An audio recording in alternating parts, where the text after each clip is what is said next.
Welcome back, everyone. This is a twitchy hamster with a loaded shotgun. It's a very dangerous thing to have around. Again with another Bloodborne PvP video. Now this character you're seeing here uses the one-handed Hunter's Axe moveset exclusively with a blunderbuss, and that's it.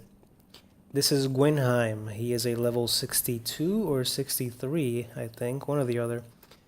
He's a level 62 or 63 character, and he is a cosplay of an original character I made from a shitty RPG Maker game that I developed like a year and a half ago. RPG Maker, for those of you that don't know, it's a game that, not a game, a program that lets you make RPG games. It provides you with very bare bones assets, very basic assets for you to make an RPG game. So the one that I made lasts about maybe 5-6 hours. It's a pretty extensive game to make, just with the basic assets the program gives you. Did you see that double kill right there from the NPC hunter? Man, Yahar Ghoul hunters don't fuck around, man. Anyway, I made that game just as a skeleton of sorts. A skeleton or an example of what the full game should more or less be like. Whether or not it turns into a full game at some point in my life, I don't know. But I made it, and Gwynheim is a recurring character. I recreate him in every other Souls game. I have him in Demon Souls, Dark Souls 2, Dark Souls 3. But the most faithful recreation can be made in Bloodborne, because the original character does use sunglasses and the one-handed axe moveset. And the one-handed axe moveset just so happens to be pretty good in Bloodborne, so it's the most faithful recreation. Just so happens to be in Bloodborne. So anyway, we are invading an Upper Cathedral Ward. Now the Upper Cathedral Ward is a place that you typically wouldn't find that many invasions, at least not before Bloodborne went free in the month of March. There's a couple more people populating this area. This is Adam Hunter. You saw him in the previous video. He's a level 68. So even at level 68, I can still find invasions here. So keep that in mind. If you have a level 60 character or so, you can still invade here. In fact, with this character, I actually found invasions in the research hall in the DLC area. So kind of a good thing to keep in mind. You don't have to exclusively use your level 43, which is the level that people invade in, to sort of cover a long range of levels to invade. So you can invade a little bit higher in this area. More people are finding out about this area, maybe through the internet or something. Maybe some people tell them. I don't know. So they come here to fight the aliens, and then they fight Ebrietas. This is an area that not many people go to, because you get the key to this place in Yahar Ghoul. Many people don't do some backtracking, so it's a rare area to invade in. But it's a great area because it's fucking dark. No one can see shit. So if you drink your blue alien juice, aka blue elixir, you will effectively be completely invisible, unless you have your lantern on or a torch. Excuse me. Don't have your lantern or your torch on if you're invisible. That kind of defeats the purpose. I've done that before, actually. Made me feel really stupid. But it happens. Just make sure everything's off and you're completely obscured. And yeah, you'll have the advantage. So your main places here that you'll be fighting in are typically going to be these hallways. The entire level is mostly gone through these hallways. So you got to be very careful if you're playing locked on or unlocked, really, because when you're locked on and you want to dodge towards them, there's a very high chance you're going to put yourself against a wall. It's a great chance for them to corner you and just lock you in there. And you got to be very mindful of that. And if you play unlocked, you got to be careful too, because you don't want to aim your attack wrong and just hit the wall and break your arm with it and just give them a chance to counterattack. So those are things to keep in mind when fighting in these hallways. Generally speaking, it doesn't matter if your weapon is a vertical or horizontal attacking weapon, because these hallways are big enough that the attacks don't really hit it, unless, again, you're playing locked on and you don't really keep an eye out on whether or not you're going to hit a wall. But The most dangerous part is getting cornered maybe at the end of the hallway, on either end of the hallway.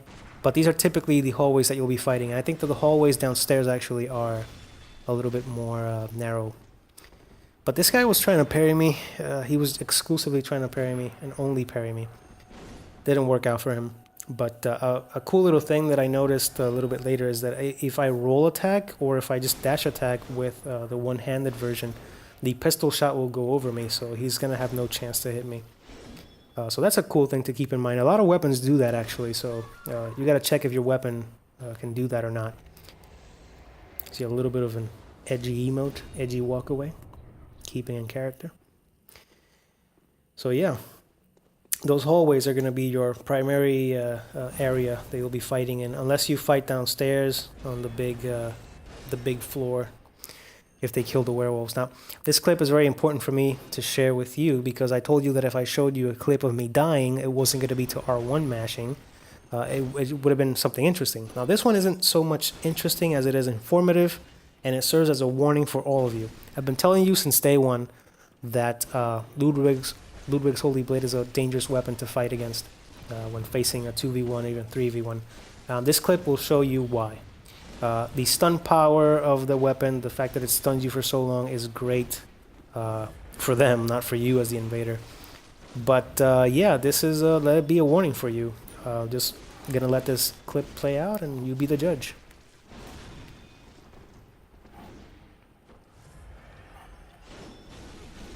Check this out. Boom, boom, boom, boom. 4 clean hits. There was no way that I could roll away from that, or dodge away from that, dash away, whatever. They hit me in a rhythm, which was completely by accident. They were just R1 mashing, of course. Not to say that they were wrong in doing that. It worked out for them, but they get you in that rhythm, and there's nothing you can do because the stun is so long and it doesn't reset. It seems like. So I really had no chance. Even if I did escape, one of them was going to hit me between my dashes or my roll. So not a whole lot I could do there. So a very dangerous weapon. And it is a weapon, actually, that I'm going to be using with my strength character, as you can see. Is this not your hammer, Hunter? Where's the hammers, bro? Well, I put the hammers away for a little bit. I've been encountering Ludwig's Holy Blade so much that I realized I haven't actually used this weapon in PvP myself. So I figured I'd give it a go. I mean, it works with pretty much any build except Blood Tinge because it scales very well with strength, with skill, and with arcane. So it can be used by pretty much any build except Blood Tinge because they get to be their own little special snowflakes. Look at that unlocked R2. Ludwig's Holy Blade? More like Ludwig's holy shit, look at that damage. I'm stupid, I'm sorry. So this weapon, again, benefits greatly from unlocked play. So you want to unlock your R1s specifically because the R1s cover a lot of ground, a lot of horizontal range on them. Even if you don't unlock, typically, people will get clipped if they dodge to the sides or diagonally towards you, which is, again, another reason why I try not to dodge diagonally, because it just feels really unsafe. It doesn't really put you in a great position, I think, especially against a weapon like this that can cover so much ground with just a simple R1, and the simple R1 does a fuck ton of damage, so, you know, not advised. I wanted to fully charge R2 the Madaros, but this guy just I don't get it. Why would he try to save the co-opper, the NPC co-opper? Because he could have just let him die, he could have run away from me, and he could have resummoned. Because the NPC co-oppers, they basically have the equivalent of a summon sign. So I don't... And even then, there's another NPC co-opper here, Damien of Mensis, which you should get rid of as soon as you see. That guy has infinite bullets. He will cast a Call Beyond infinitely and Black Sky Eye. So get rid of Damien. He's a fucking bitch. I hate him so much. Every time I go into a 3v1 and they have Damien, I go for him first before anything else. He's just a pain in the ass. So these are all invasions I did like maybe 2 days ago, sort of. These are all the first time me using the Ludwig's Holy Blade in an invasion setting. Uh, so it was really fun to practice with it. Really fun to figure out some of the moves. I'm starting to believe that the R2 is one of the most valuable things that the weapon has, especially if unlocked. But I really like the L2 overhead slams. So I'm trying to make it my own because I know it's a very overused weapon. So I'm trying to use it in a more unorthodox way, both to entertain myself and to entertain you as well. Because it wouldn't be, too fun looking at me just using R1s and only R1s. So if you're on the fence about using a bigger, slower weapon for invasions, please don't be. Look at you see the L2? The L2s are great for using in a tight corridor like the stairs right here. I don't want to deal with the Madaras, so I'm just going to lure them to the Brainsucker. Brainsucker is basically going to win for me. Again, he's the greatest ally you can have in a 2v1, 3v1 situation, whatever.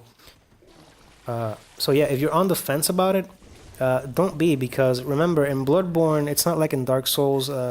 Again, I'm not trying to shit on the game, but for example, Dark Souls 3, if you're invading, your weapon choice really does matter, because you want to have at least, that pocket straightsword, because the game's mechanics benefit that type of weapon. And you may think that Bloodborne benefits weapons that are extremely fast, like the Saw Cleavers, Saw Spear, Rakuyo, Chikage. Chikage not so much, but Rakuyo definitely.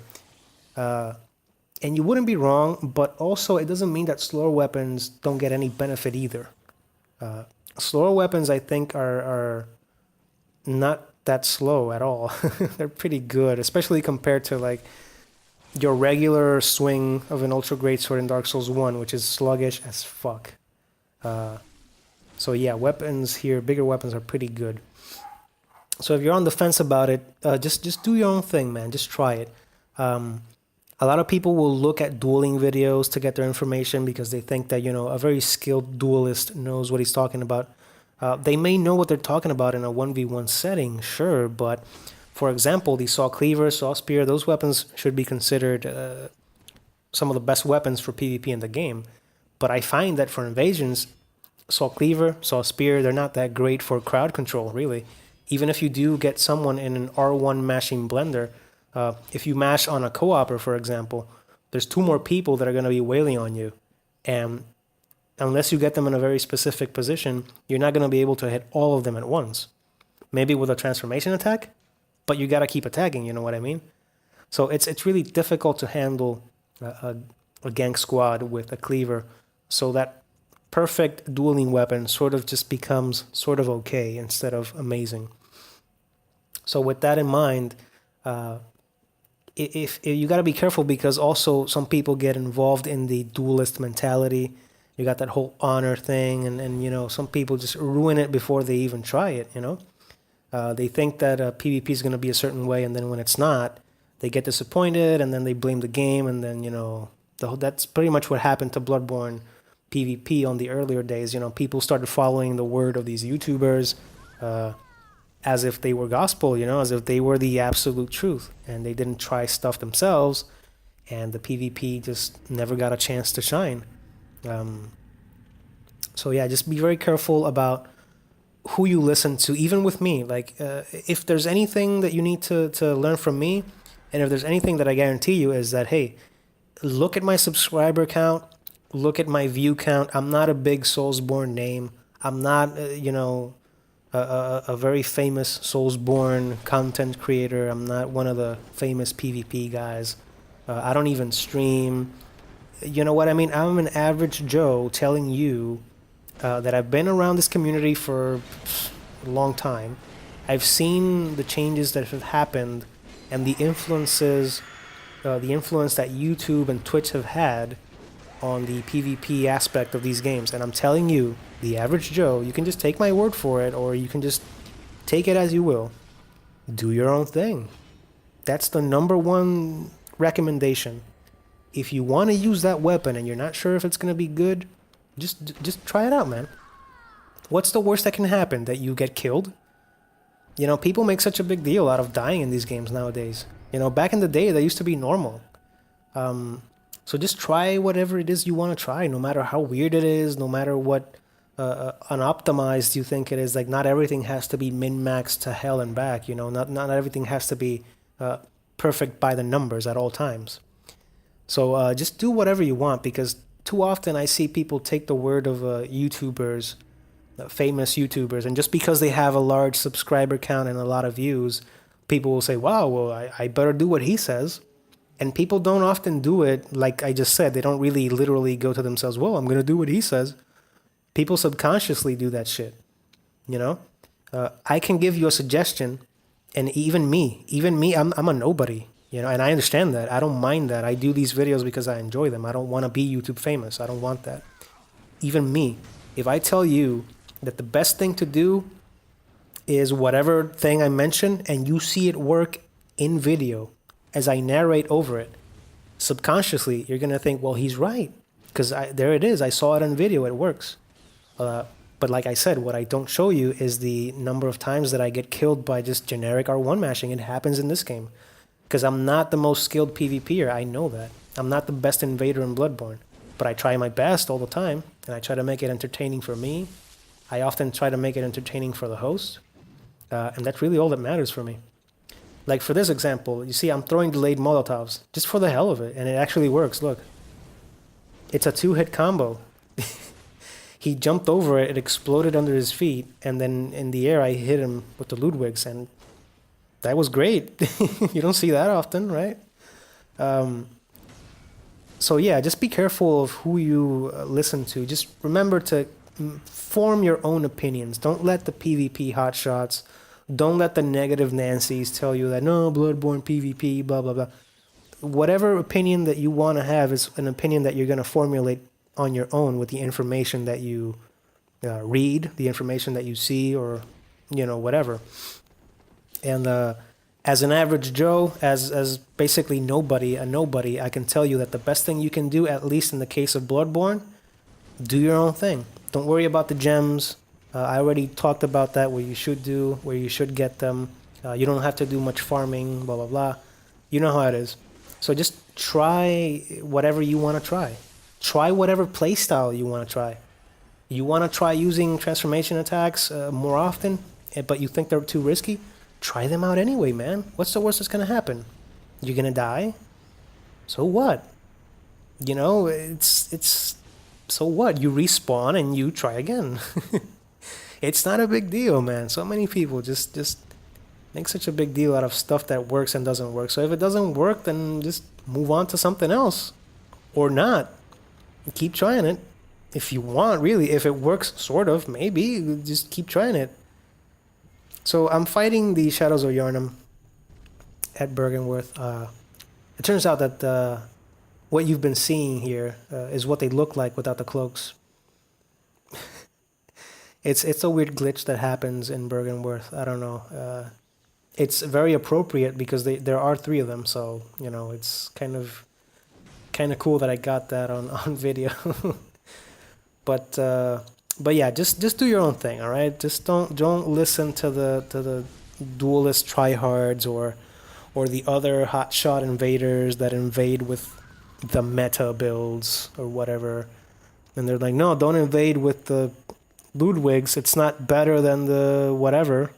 It's like, fuck that, dude. I'll do whatever I want. The point is to have fun. You know, that word seems to escape a lot of people nowadays. Just have fun. Fun is like a toxic word that melts the tryhards. And so you say fun and they're like, no, but my optimization, no. My R1s, no. It's ridiculous. So anyway, enough of that rant. So the beauty of this invasion that you've been watching here at Bergenworth is that we started at the Lantern. And they pushed me back and then until I reached the Centipede Alien. And the Centipede Alien killed one of them. Now, as soon as one of them fell down and died, I pushed back here. You saw that axe guy? I hit him with the 3-hit combo. So you might be wondering, well, dude, there's no 2 guaranteed hits in this game. So why do you throw out more than 1 R1 at times? The reason is for that. If they're R1 mashing, you're going to catch them with amazing fucking damage because they're trying to mash their way out of Ludwig's Holy Blade. That's why I throw a second R1 most of the time. The other reason why I also do it is if they dodge diagonally towards me or sideways, the Ludwigs will catch them whether you are locked or not. Look at that unlocked R2, my god. So yeah, the Ludwigs, I'm having a lot of fun with it. The unlocked R1s, the unlocked play in general with it feels really good, really fun. There's that word again, fun. A couple people just melted away. Oh no. So yeah, guys, if you're on the fence about using specific weapons, don't worry about it. Just try it, all right? Take my word for it as a nobody, okay? Just do that, man. Doesn't matter. None of this matters. So yeah, we ended up at the lantern after all, and it was just a great way to end the invasion. So thank you for watching, guys. Join me next time when a local Yarnum man says that he saw a spider-like creature hanging on one of the buildings.